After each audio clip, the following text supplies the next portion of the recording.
Welcome to The Informant, the podcast that talks about anything and everything. We cover from sports, religion, politics, social, you name it. I'm your host as ever, Doc McLeod. So without any further ado, let's delve right into it.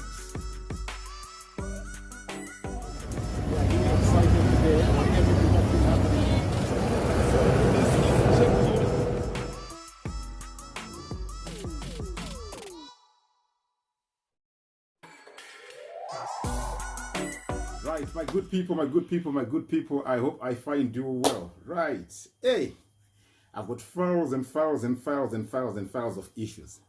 Right, information to give out. But what I'm going to do, I'm going to reserve all the information until I go back to the UK and where I have a lot of time. Do you know, back home, there's a lot of things that you miss. There's a lot of people that you want to see. There's a lot of things that you want to just put in place.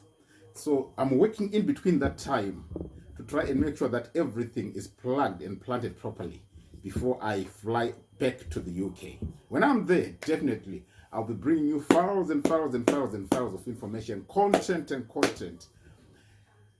Let's just take a look back from ever since this podcast started, this channel. I have always advocated for peace because I know the processes. I'm one person who likes to interact with people.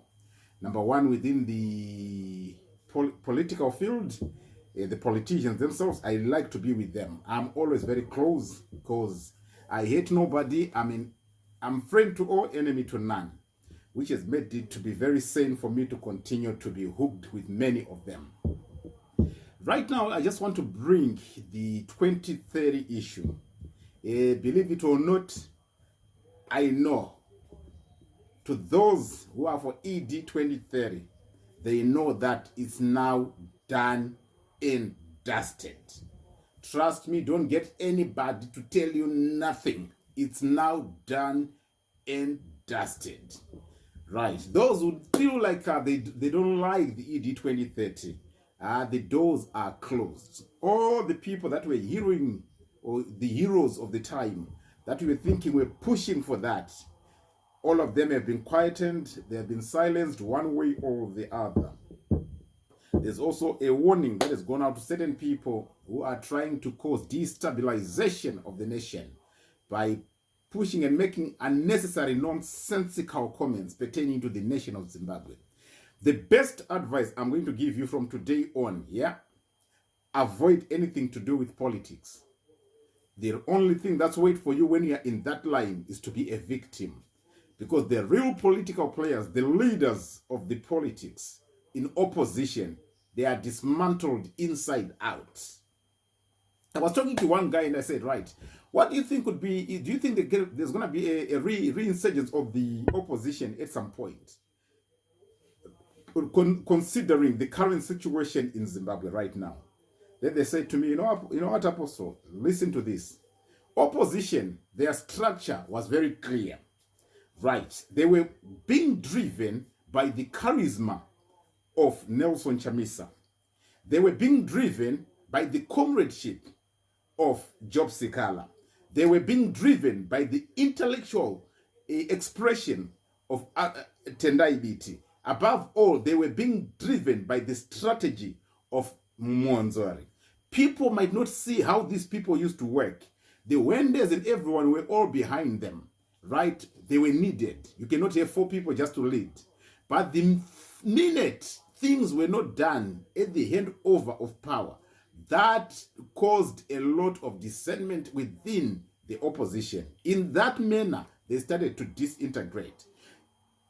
He said, you look at Tendai Biti, he tried to form his party and he realized that people are not very much after him. People were very much after him when he was still within the United Triple C because of his intellectual expression. People like Job Sikala, after being arrested, feeling he has been let down, he came out, tried to form a political party because he felt the support he was getting before the disintegration of the party is the very same support that he was still going to get. He met up with reality when he was released from prison and realized that there's nobody for him.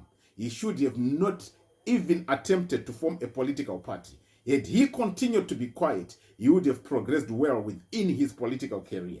The person of Nelson Chamisa, who has always been the charismatic force or the drive or the face of opposition, failed to realize that as much as he is the candidate, he needed the power of Job Sikala as the comrade for the comradeship. He needed the intellect of Tendai Biti as the outspoken person. At the very same time, he needed the strategy of Monzora as the strategist of the party.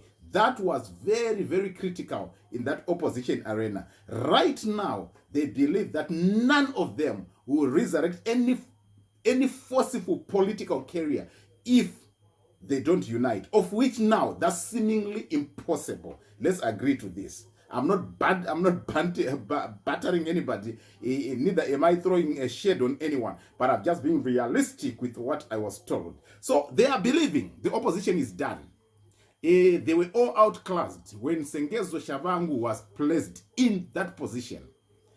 The fact that Chamisa did not fight Sengezo showed that there is a lot of loopholes. There was a lot of loopholes within the opposition. So where to now from here? The 2030 ED, there were some people, they're only different, like I said previously. You know what they said? You know what, Makore? You are saying the right things that people are missing on.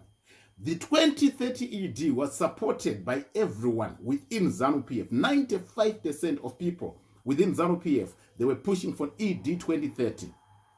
But they were only differing in the methodology of getting it forward. Some were siding with the view and vision of the Vice President, Constantine Gouveia Chiwenga. Others were also believing, they were siding with the vision of the, we call it G60, if they are to call it, the G60, the Tagwires and everyone, who were siding with another vision, which supported the incubate of the sitting president to remain as the candidate to take over and see through up to 2030. So with all these challenges and differences between ZANU-PF, they now seem to have started to find each other. The people that tried to oppose a certain method were disintegrated into pieces. So looking at the current situation right now, I can rightfully tell you that those who are opposing have felt that we have lost ground, we have been disintegrated. Remember what I told you, that E.D. Dambudzo Mnangagwa, Emerson Dambudzo Mnangagwa, is a political strategist. He is a man of intelligence, political intelligence. Vice President Constantine Gouveia Nyikadzino Dominic Chiwenga, he is a man of guerrilla warfare. So what's happening here is they have been arguing or debating or not agreeing, but on intellectual basis. So on this one, VP has always been outclassed by the sitting president. Henceforth, we are where we are today, and coming here to tell you that the ED 2030, by hooks, by crooks, the courts are going to pass it on. And at the very same time, it's going to be officiated. There's now no opposition to that. People can say what they say. People can start to form some pressure groups everywhere, anywhere. The next person who's now the target to be quietened after Job Sikala is Tendai Biti. And what's his name? Professor Ibo Mandaza. Those two, I say it loud and I say it clear. They are the next target to be quietened. They are the only two people who are trying to unravel the feathers to the plans of the current government. But a lot is being said behind the scenes. You will hear rumors that that members of parliament from the opposition party, which is the Triple C of Sengezo Shavangu, it is said that they are demanding quite a hefty amount of payment, considering what they are perceiving is little that has been given to them, because they are believing they have played a very important role in pushing forward the attainment of the 2030 vision under the sitting president Emerson Dambudzo Mnangagwa. Those are cramps. Those are small little things. Because what's needed is to attain the 2030 vision under the sitting president Emerson Dambudzo Mnangagwa. So right now as we speak, let me tell you, 2030, done and dusted. There's no opposition to it. Right now you not hear anybody talk about it. but only those who are pushing for it to be approved from within the courts. I'm well informed that the courts are not going to very much resist to it. They are going to just agree because there's going to be little, if not no opposition to the proposal. So basically, what am I saying? 2030 ED, vaninge vachipo. That's exactly what I'm telling you. I want to thank people that I sat down with. I want to thank people that gave me information pertaining to this. And I want to thank people that have advocated that I say it to the people peacefully without being a politician. So what am I saying? 2030, it's not like what you want. One thing I can tell you, we have to continue to pray for the leaders of the church. We have to continue to pray for the leaders of our country. We have to continue to pray for people leading in every sector of business, nation, churches, anywhere else, as long as somebody is a leader, because we believe tungamiri vanogadzwa nekubiswa namwari. Isusu sevanu, we just keep praying. Whoever comes next after, then we still continue to pray for them. Most information, I'll detail it when I am back in the UK. Very soon, I'm going to be flying back. I've had quite a lovely time in Zimbabwe. Hey, I love it. Thank you. Have a good day.